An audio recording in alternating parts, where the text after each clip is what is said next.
May 5th, 1943, 300 miles southeast of Greenland. The North Atlantic is a graveyard tonight. Lieutenant Commander Robert Sherwood grips the railing of HMS Tay, his knuckles white against the cold steel.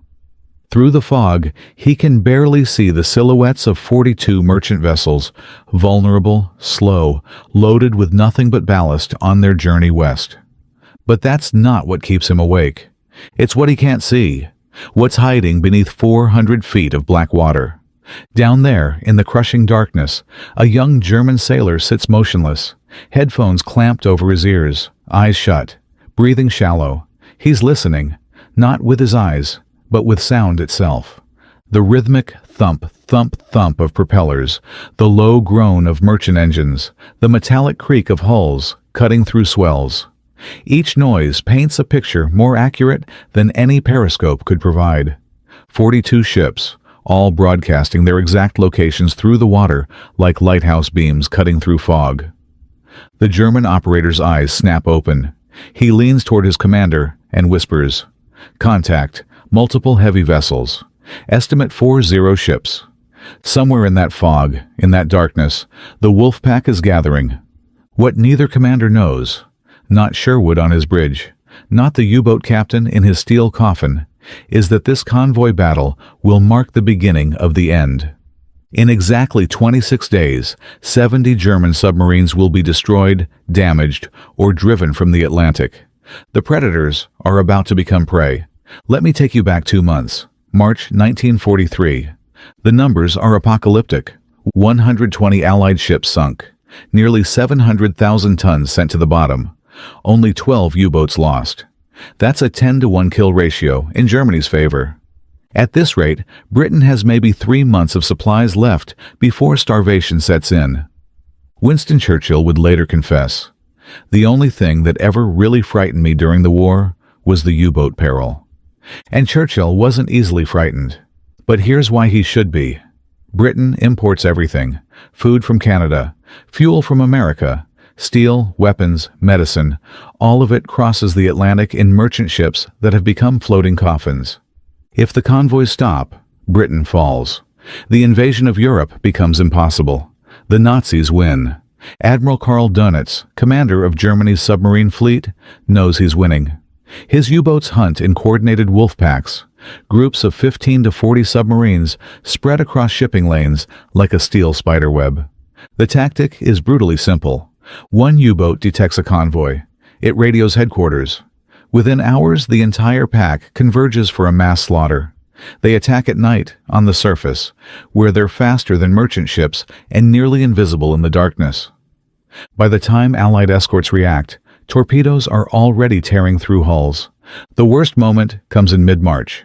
Convoys HX-229 and SC-122, -90 merchant ships total, steam toward Britain loaded with desperately needed cargo. Dönitz deploys 3 wolf packs to intercept them, 38 submarines, a steel net across the Atlantic. March 16th, U-653 detects HX-229 through its hydrophones. The convoy is doomed before anyone on the surface realizes what's happening. That night, the massacre begins. 3 ships explode in the first hour. By dawn, 5 more are gone. Over the next 3 days, the ocean becomes a killing field. Final toll, 22 ships sunk, 146,000 tons lost, over 300 men dead. German losses, 1 U-boat. A Royal Navy report concludes, it is questionable whether convoy defense remains viable as a strategy. Translation, we're losing badly. But 400 miles away, in a heavily guarded facility in Liverpool, everything is about to change. The secret weapon. That isn't one weapon. Western approaches command. Liverpool, England. Admiral Sir Max Horton stares at the map on his wall. Red pins mark sunken ships. Gray pins show estimated U-boat positions. There are hundreds of red pins. The gray ones are everywhere. But Horton has a secret. Actually, he has 5 secrets, and they're all about to converge at exactly the right moment. Secret number 1, HF/DF. They call it Huff Duff. The breakthrough isn't detecting submarines. It's detecting their radios. German U-boats must transmit to coordinate Wolfpack attacks. Every time they radio headquarters, they reveal their position. British engineers develop a cathode ray oscilloscope that pinpoints radio transmissions instantly. No triangulation, no delay. The moment a U-boat operator presses his Morse key, a spike appears on the screen, showing his exact bearing. By April 1943, most escort ships have HF/DF installed. Now, 2 or 3 escorts can pinpoint a U-boat's location from a single transmission.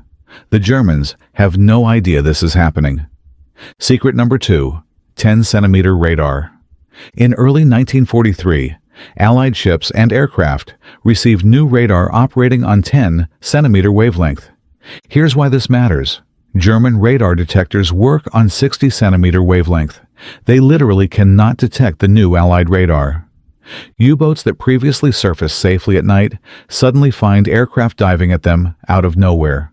German commanders file confused reports, attacked by aircraft without radar warning. They don't realize the radar is there. Their equipment is just blind to it. Secret number 3, ultra-intelligence.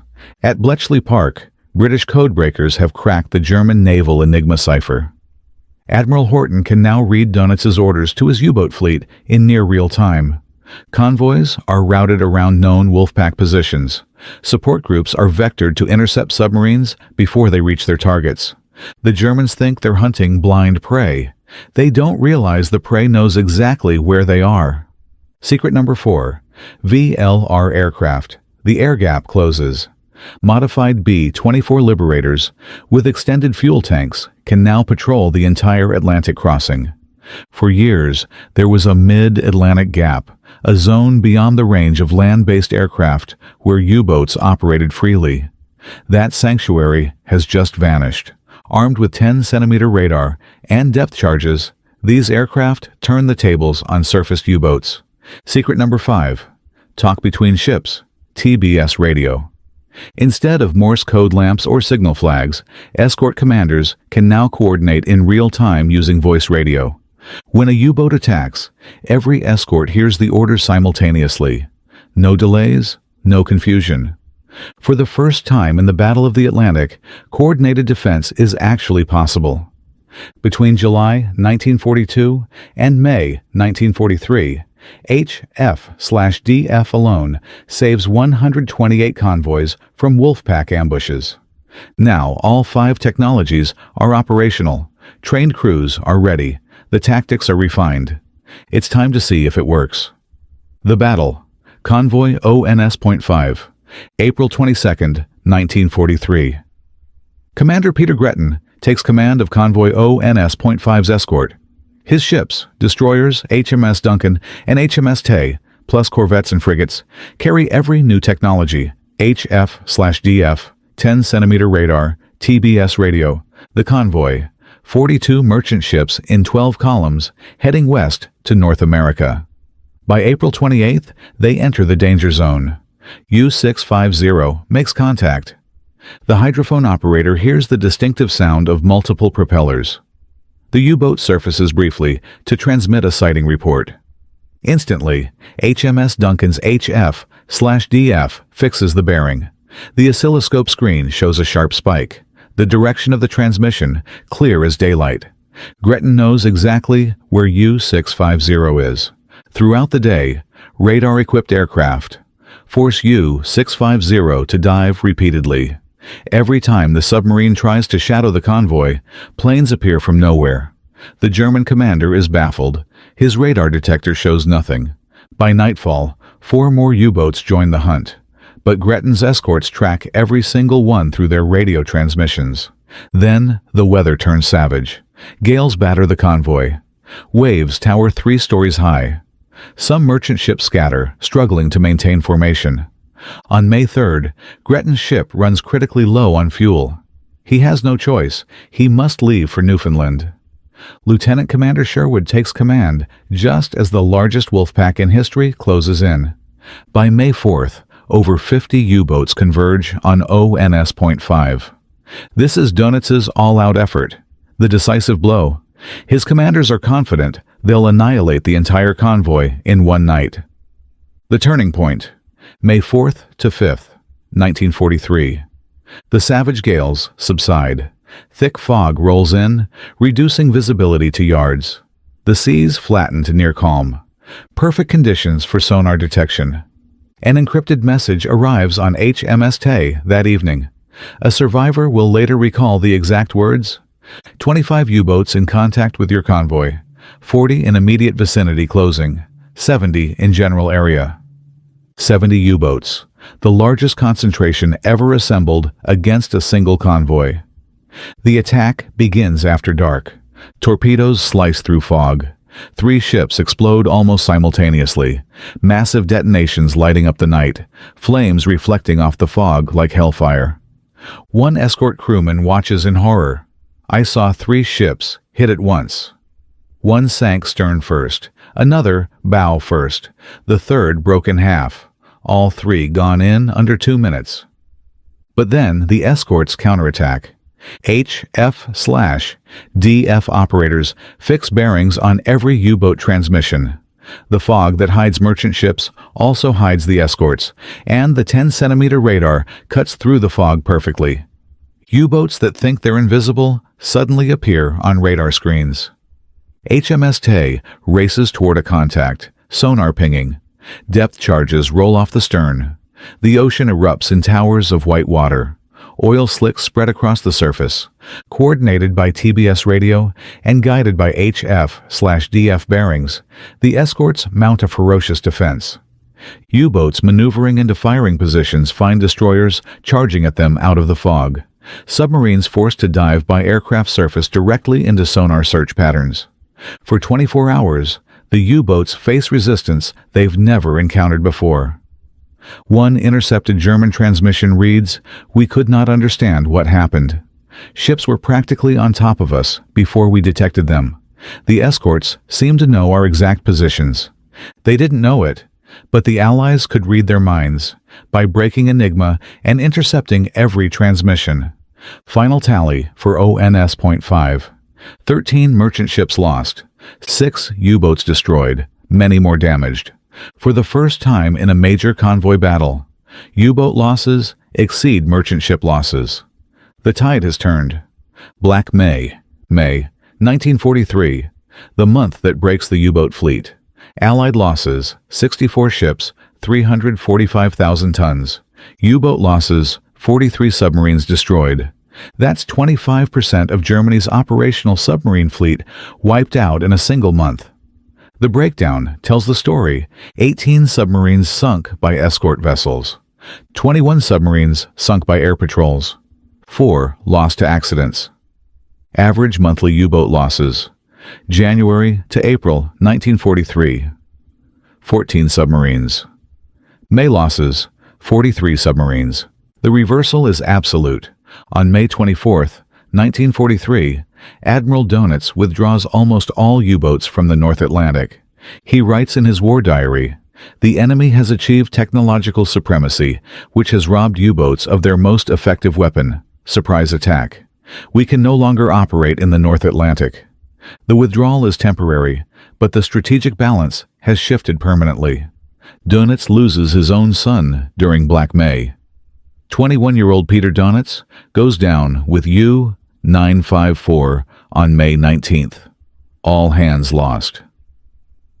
The human cost: over 30,000 Allied merchant mariners died in the Battle of the Atlantic.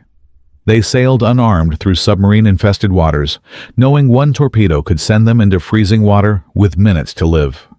Escort crews fought a brutal war of endurance.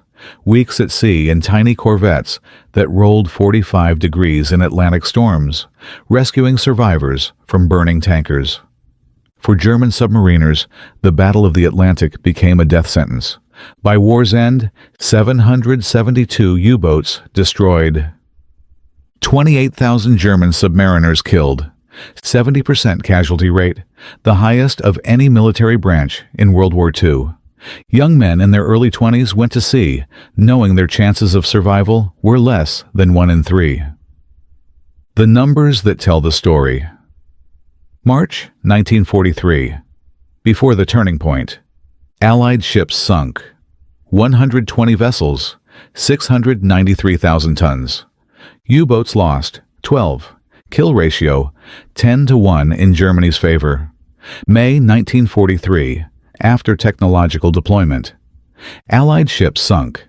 64 vessels, 345,000 tons. U-boats lost, 43. Kill ratio, 1.5-1, approaching parity. June 1943 through May 1945. Allied losses decline steadily. U-boat losses accelerate. The convoy system becomes the highway that sustains Britain and enables D-Day. Why it worked. The turning point didn't come from a single innovation.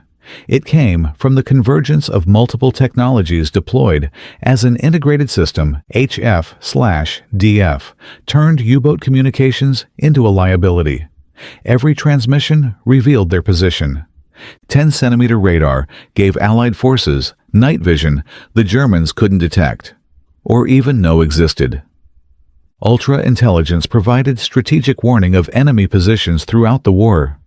VLR aircraft closed the air gap and eliminated the U-boat safe zone. TBS radio enabled real-time tactical coordination.